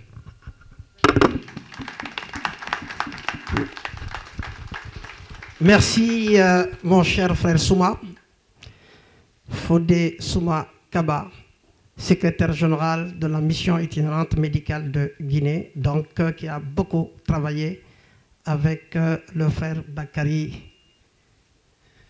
Je vous présente docteur Catherine Bonnet, qui était un des médecins qui nous accompagnait dans nos missions que nous avions à l'Eloma. Malheureusement, j'avais invité d'autres médecins à venir témoigner. Elle est là, mais elle représente tous les autres, n'est-ce pas, Catherine? J'espère. Merci beaucoup. Alors effectivement, travailler avec Bakary, c'était un vrai plaisir. Parce que c'était, comme le disait sa famille, la bonne humeur, le rire. Il disait tout le temps, toutes les femmes sont fabuleuses, mais surtout les Sénégalaises. Et moi, j'ajouterais surtout Yacine, parce que quand même, rien ni personne ne lui arrive à la cheville. Et ça, il le répétait plusieurs fois par jour. Après, c'était effectivement des longues discussions philosophiques. Hein, la maison qu'on nous prêtait à l'Elouma, il y a un petit auvent, comme une terrasse un peu abritée, couverte. Et le soir, eh bien, on avait des longues discussions à plusieurs avec Bakary, où il nous expliquait sa philosophie, sa croyance, bien sûr la religion, mais toute la méditation, même le bouddhisme vers lequel il était assez enclin. Et c'était d'une richesse extraordinaire. De même que de croiser les gens là-bas, les familles. Alors les innombrables dialos, parce qu'il y avait toujours des plaisanteries sur les dialos. Et maintenant, moi je travaille à l'hôpital de Saint-Denis et j'en croise encore beaucoup des dialos. Et je peux vous assurer qu'à chaque fois, j'ai une petite pensée pour Bakary. C'est vraiment, voilà. Et puis, surtout une anecdote, un jour, on a vu arriver un grand gaillard, pratiquement aussi grand que toi, mais surtout beaucoup plus large. Et il avait un cou énorme, et alors c'était une grosse thyroïde, et puis vraiment, il me dit, bon, il faut m'opérer, il faut faire quelque chose. Alors, d'accord, mais quand même, on va voir si l'anesthésiste est d'accord. Le chirurgien, il faut toujours que l'anesthésiste soit d'accord. Alors, je l'envoie voir Bakary. Bakary voit le gaillard, puis il dit, puis je vais quand même pas me dégonfler. Ma collègue, elle a dit oui. Je vais pas dire non. Hein. Bon, alors allez, on y va. Oui, pas de problème. Alors à l'Elouma, on n'a pas d'anesthésie générale. Donc Bakary, il mettait des petites aiguilles là pour endormir tout le cou. Il mettait un petit peu des drogues qui faisaient que les gens partaient un petit peu rêver ailleurs, mais pas d'anesthésie générale. On commence. Donc une grosse thyroïde, puis le gars, il commence à saigner. Puis je dis Bakary, le sang, il devient noir, ça va pas du tout. Il plonge sous les champs, il aspire, il tricafouille, et puis à un moment donné, j'entends un bruit comme ça, je regarde, on avait en fait un appareil comme une espèce de soufflet pour donner de l'oxygène. Il avait mis un petit tuyau dans la bourge, dans le nez du patient, qui descendait jusque dans la trachée, et il pompait l'oxygène pour que le patient soit ventilé. On a fini l'intervention, c'était un petit peu stressant. Puis 2-3 jours après, on le voit revenir, puis le gars nous dit « Écoutez, vous m'avez sauvé ». Alors on dit bah, « Oui, enfin, on a surtout failli vous tuer ». « Non, non, non, vous m'avez sauvé parce que ma femme m'avait dit que si je ne me faisais pas opérer, elle me quittait. »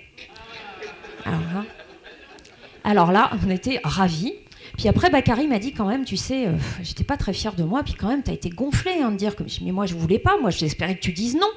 Je dis, bah non, on l'a fait, mais j'ai quand même été courir 20 km le matin pour essayer de relâcher la pression. Voilà. Et ça, c'était ça. Travailler avec Bakary, c'était ça. C'était, voilà, et toujours tout avec le sourire, la bonne humeur. Quelques colères aussi contre, effectivement, les douaniers, je confirme. Hein, et puis, mais sinon, c'était un vrai bonheur. Voilà.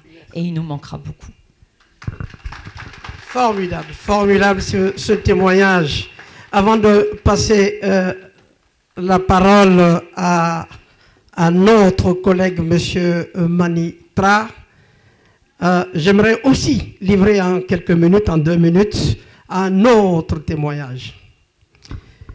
Un jour, c'est Bakary qui m'appelle, avant la constitution de FRAD, le Front républicain pour l'alternance démocratique en Guinée. Il m'appelle, j'étais à mon bureau, il me dit, il y a le professeur Sow qui est de passage.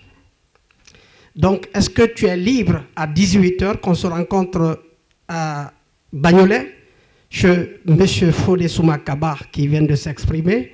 J'ai dit, il n'y a pas de problème, le professeur, je ne le connais pas, j'ai souvent entendu parler de lui. Donc, on s'est rencontrés chez Fodé Soumakaba, on a mangé, et il a proposé, est-ce que tu veux, c'est lui qui a proposé, le professeur Sow, est-ce que tu veux gérer le FRAD? Je dis quoi? C'est une coalition de partis politiques qui vient d'être créée en Guinée, une coalition de 11 partis politiques. Il faut que tu gères cette formation politique ici. J'ai donné mon accord de principe. Et ce jour-là, Fodé Soumakaba, en tout cas, je tiens à le remercier. Il était là, son épouse a bien préparé, on a bien mangé. Et 2 semaines après, on s'est retrouvés à la maison que Fodé Souma, la salle que Fodé Souma mettait à notre disposition au Métropole Port. Il a eu la gentillesse d'inviter toutes les formations politiques à l'époque qui composaient le FRAD. Il y avait 40 personnes dans la salle, dans cette salle. Et j'avais été ce jour-là, en tout cas, élu coordinateur général du FRAD, que j'ai dirigé pendant 3 ans. Je fais ce témoignage parce qu'il m'a quand même, à travers cette action, il m'a ouvert vraiment les yeux sur les questions politiques, moi qui étais totalement impliqué dans l'action associative dans notre communauté. Voilà, je lui dis merci et je sens sa présence ici. Nous sommes en train de faire un témoignage. Pour lui, sa famille est là, son épouse est là. Je sens sa présence.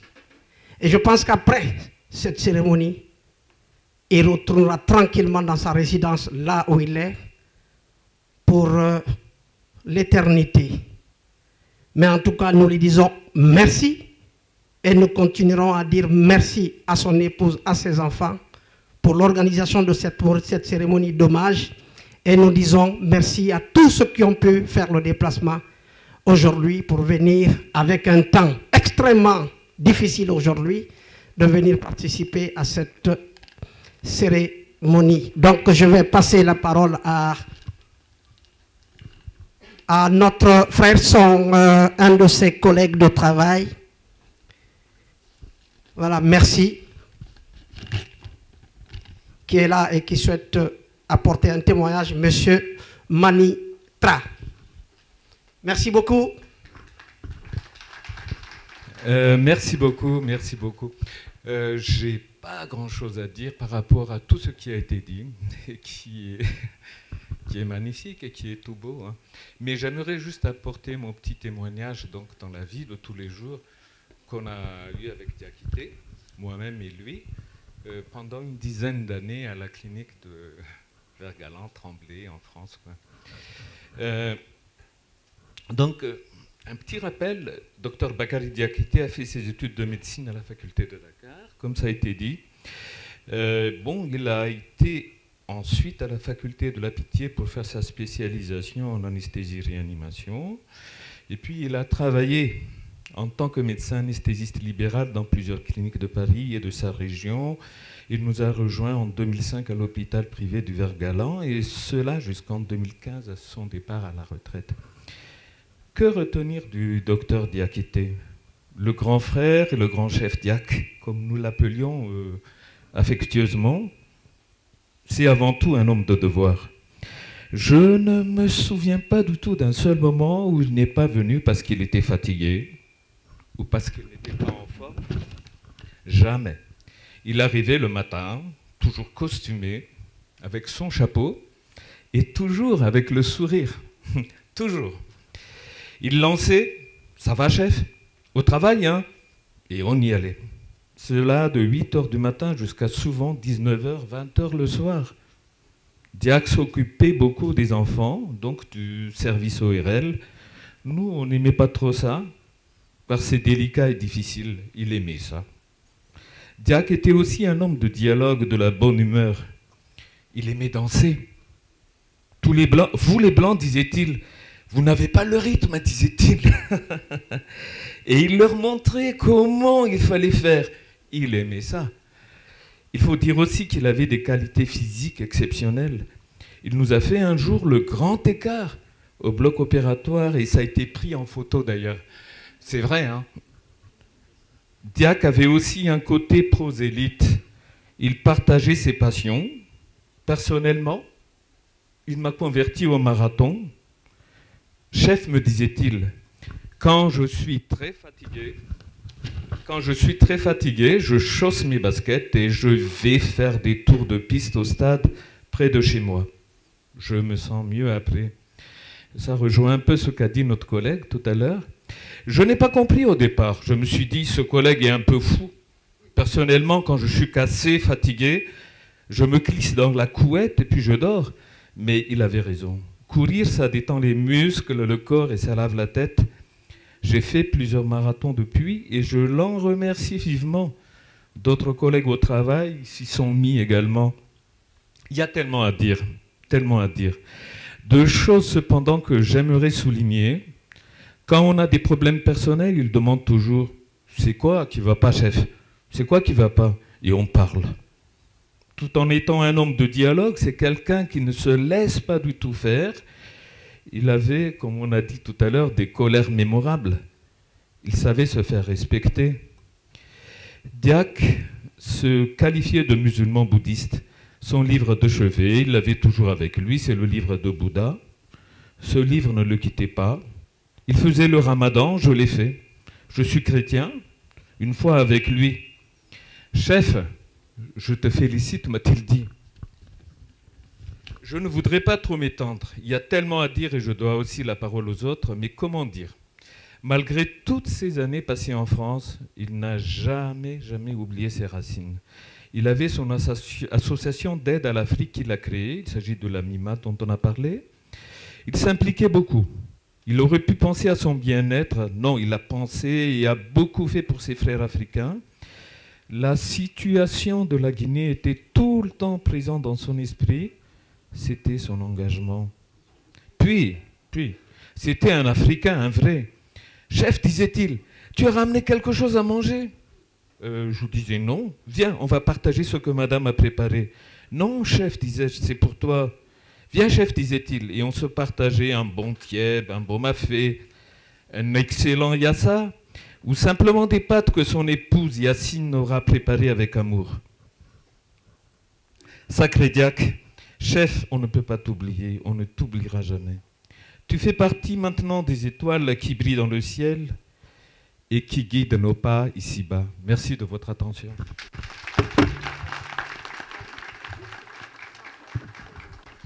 Merci.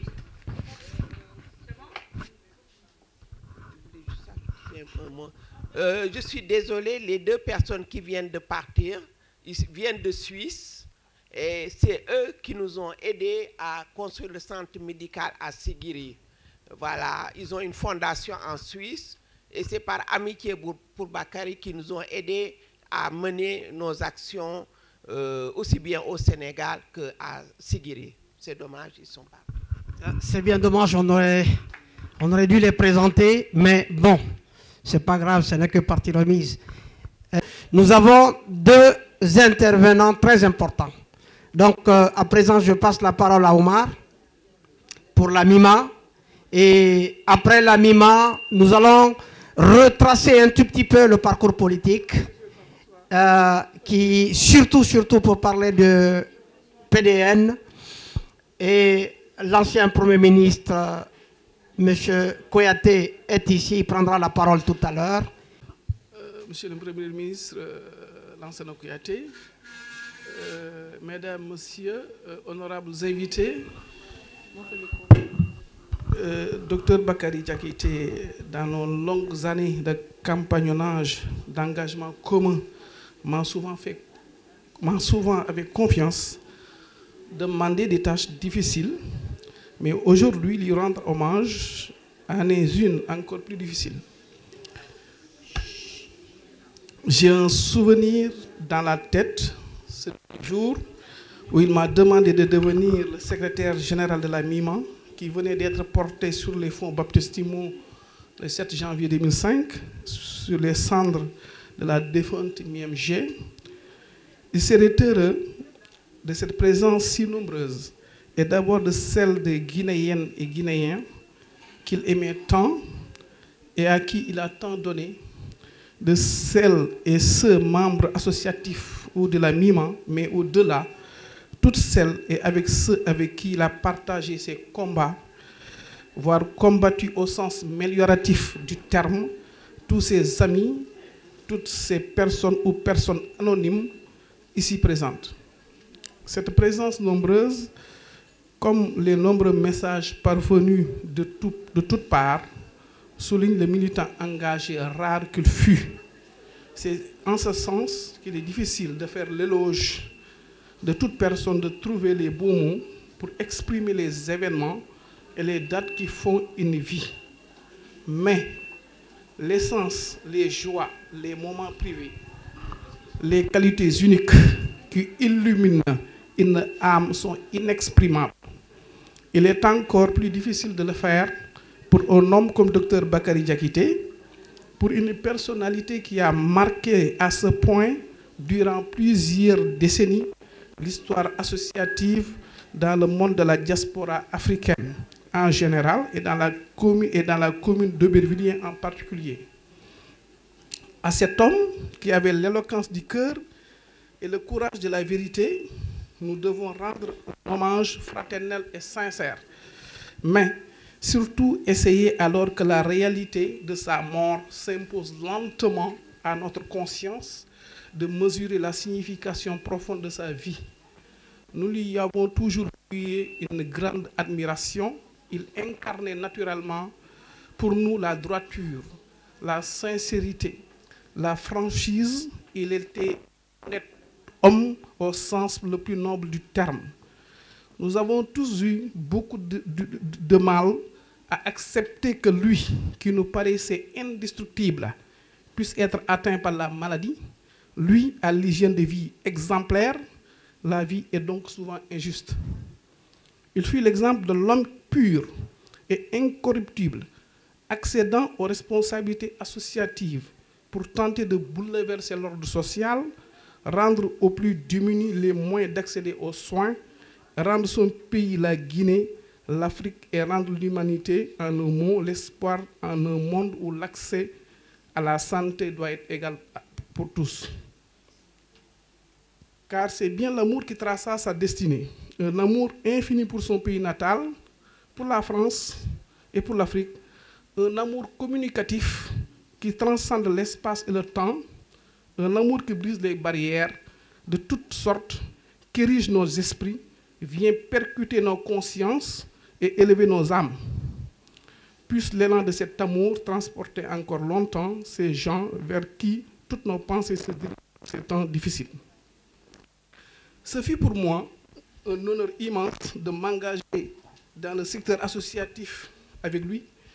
Jamais des minutes de ma vie ne m'ont paru plus utiles, mais ce fut surtout pour moi un privilège d'être un de ses plus proches collaborateurs, le neveu, l'ami, le frère de combat citoyen d'un homme qui parlait d'amour, des paroles et qui, à aucun moment, n'oublia les plus humbles.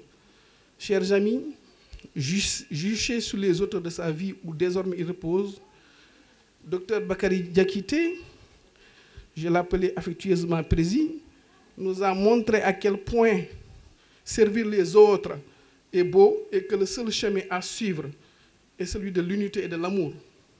Si sa vie fut un météore de conscience dans nos existences, sa mort doit être pour nous un cri de ralliement. Aujourd'hui, en ces instants qui brisent le cœur, nous devons tous formuler en nous-mêmes cette espérance. Puissions-nous reposer un jour à ses côtés parmi les hommes épris de justice et de liberté. Nous avons l'honneur d'avoir dans cette salle le président du PEDN, M. Lansana Kouyaté, l'ancien Premier ministre de notre pays, la Guinée. C'est un honneur qu'il a eu quand même à faire le déplacement aujourd'hui.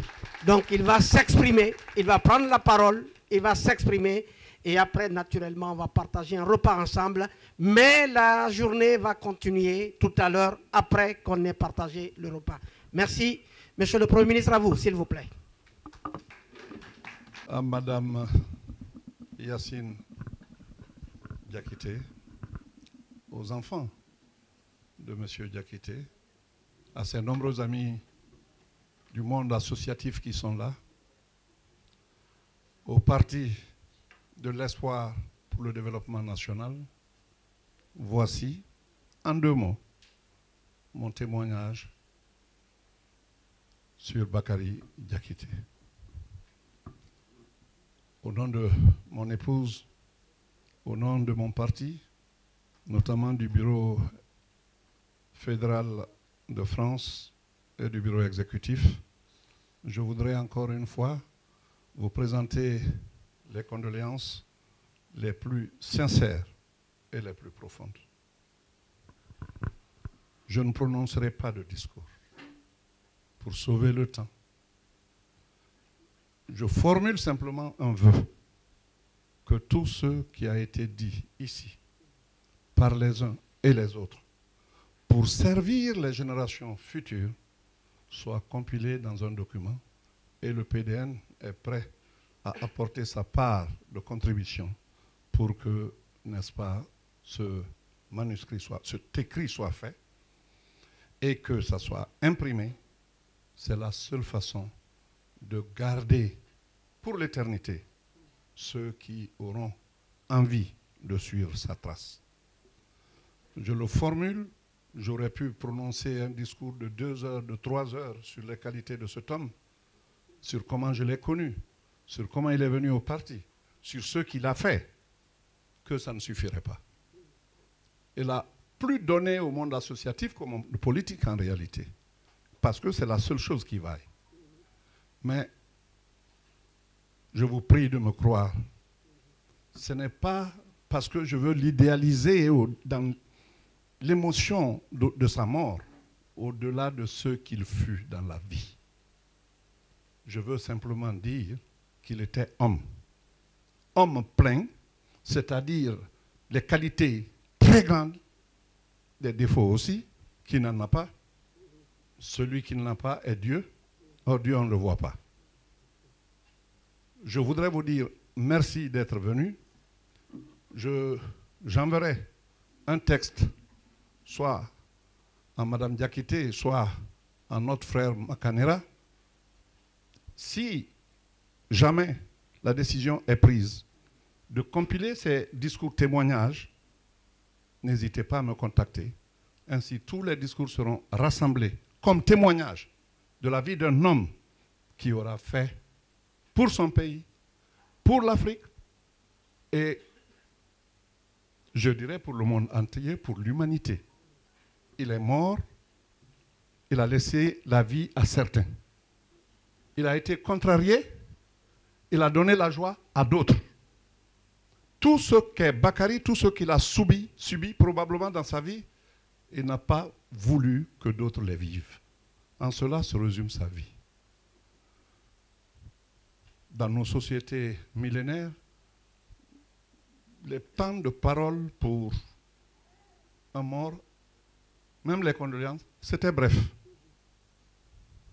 Mort, je te salue, toi qui n'es jamais rassasié. Maladie, ton œuvre est accomplie, puisque c'est toi qui l'as mené à la mort. Ceux qui restent après lui n'ont qu'à se donner la main. Tel était, dans nos sociétés profondes, les messages de condoléances. Je vous remercie.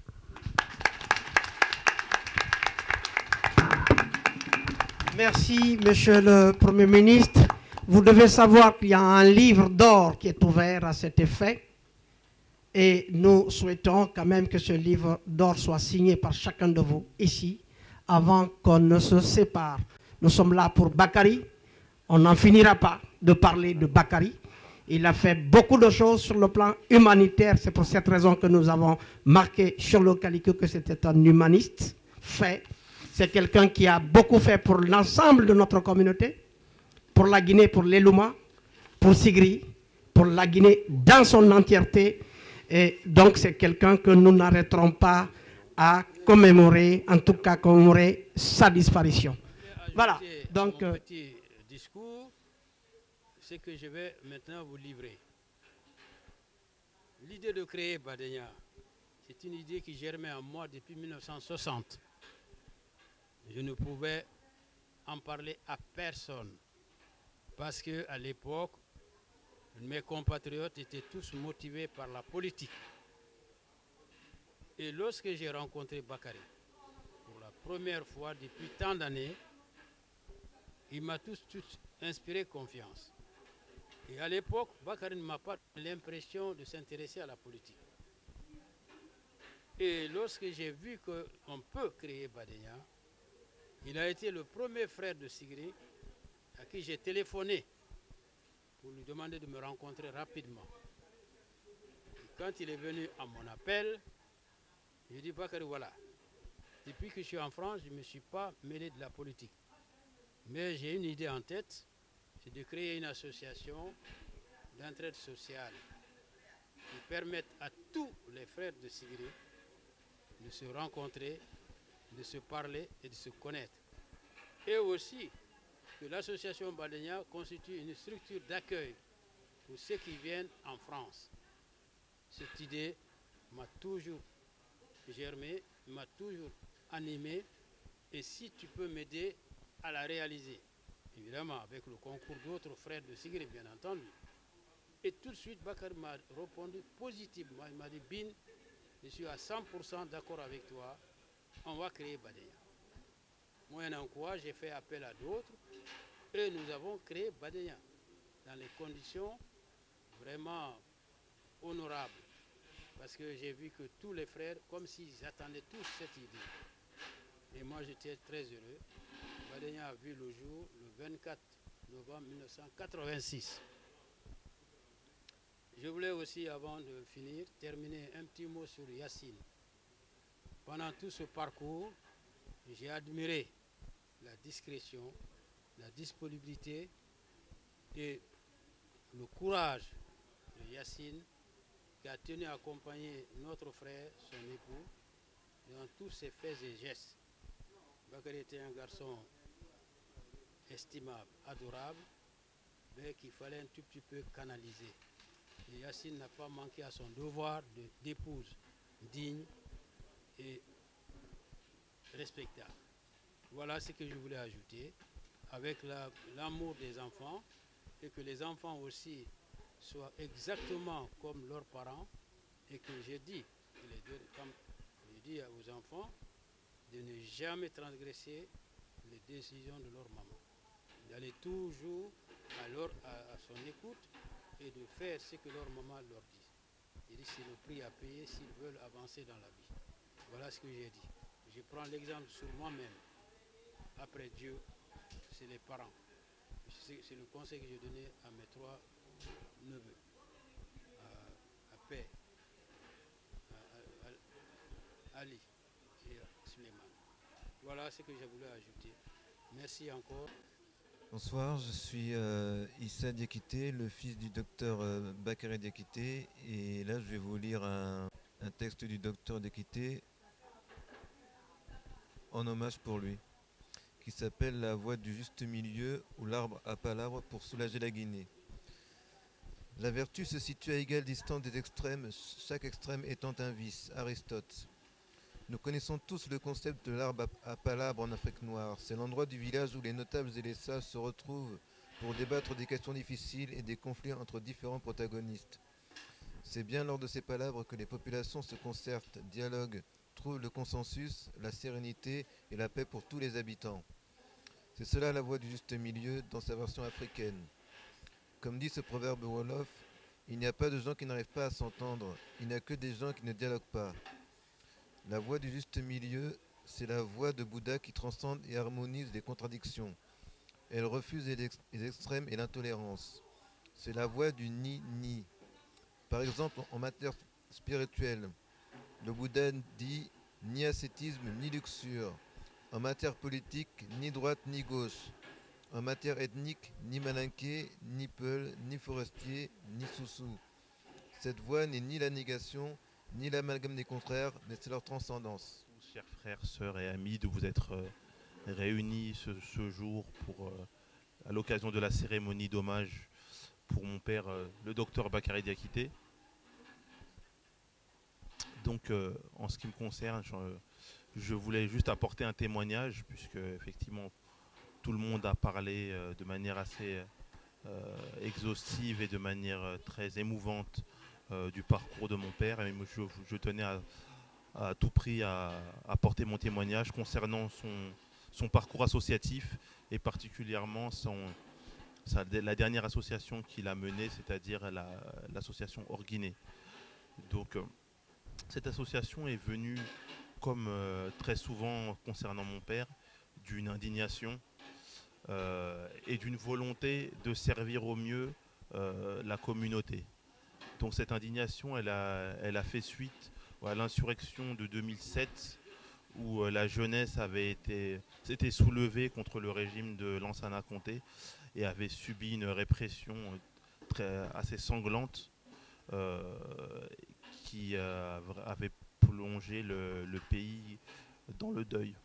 À cette occasion, mon père s'était rendu compte de la force de la jeunesse guinéenne et de sa volonté de s'en sortir et de faire avancer le pays.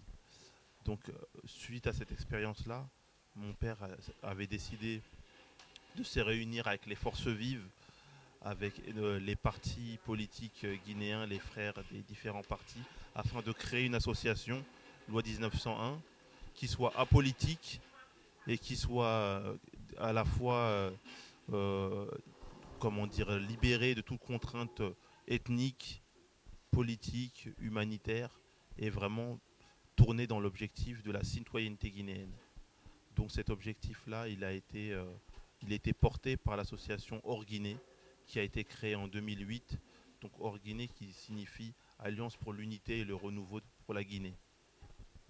Donc cette association a été créée avec des membres de la société civile, des membres des différents partis guinéens, donc dans un but totalement apolitique et affranchi de toute contrainte technique. À cette occasion-là, donc mon père a eu l'idée de construire une association qui nourrissait différents objectifs, c'est-à-dire un objectif citoyen au niveau de la formation des jeunes,